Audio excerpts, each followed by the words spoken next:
नमस्कार व्यूअर्स, मैं हूं अमीश देवगन और आप देख रहे हैं देश का सबसे लोकप्रिय नंबर 1 प्राइम टाइम शो जिसने एक नया इतिहास बनाया है, नया रिकॉर्ड बनाया है। लोकसभा चुनाव के दौरान एक नया सियासी ट्रेंड दिखा जब विपक्षी दलों ने खुलकर अलग अलग जातियों का मुद्दा उठाया और जाति वाली जनगणना की आवाज को बुलंद किया।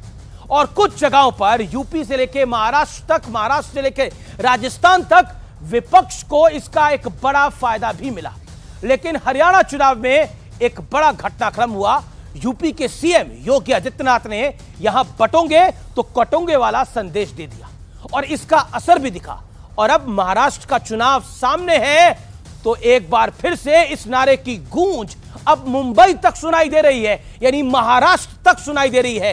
यूपी के सीएम हरियाणा में बयान दिया और गूंज महाराष्ट्र तक सुनाई दे रही है।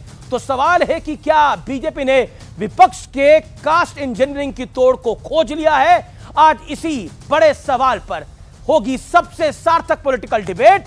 लेकिन दूसरी तरफ विपक्ष भी चुनाव में सारे दांव पेच आजमा रहा है। यूपी के उपचुनाव में अखिलेश यादव ने 9 में से 4 सीटों पर मुस्लिम उम्मीदवार उतारकर एक बड़ा दांव खेल दिया है और बीजेपी को फंसा दिया है। और महाराष्ट्र में उनकी पार्टी के बड़े नेता अबू आजमी कह रहे हैं कि अगर उनकी पार्टी के 8 विधायक भी जीत गए तो महाराष्ट्र में किसी की मां ने दूध नहीं पिलाया होगा जो मुसलमान पर ज्यादती कर सके। और इस बयान को बहुत समर्थन भी हो रहा है अबू आजमी का। तो बड़ा मुद्दा यही है, क्या चुनाव में अब पूरी तरह से सोशल इंजीनियरिंग और कास्ट इक्वेशन के भरोसे लड़ा जा रहा है? क्योंकि बिहार की बात करना जरूरी है। वहां पर बीजेपी के मंत्री और बीजेपी के दिग्गज नेता गिरिराज सिंह की हिंदू स्वाभिमान यात्रा पर भी खूब तनातनी चल रही है। तो आज इसी पर होगी जनता जनार्दन के बीच, मेरे युवा मित्रों के बीच, देश की सबसे बड़ी बहस आर पार।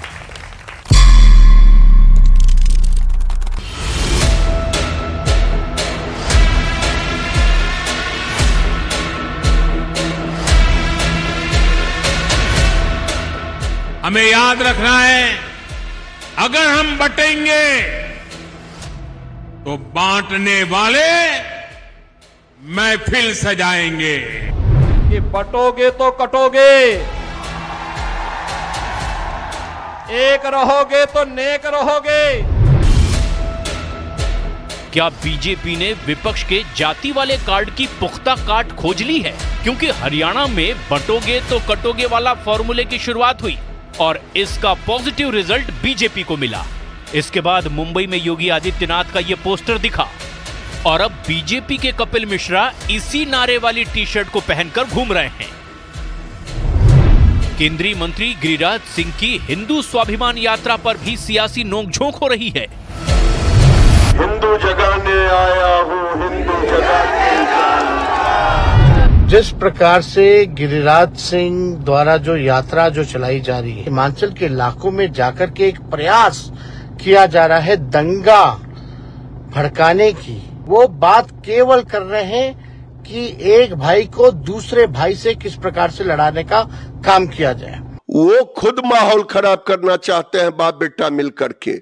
दोनों पिता पुत्र कहाँ गए थे 1 साल पहले, जब वहां फुलवारी शरीफ में हिंदुओं को घर छोड़ करके बाहर जाना पड़ा।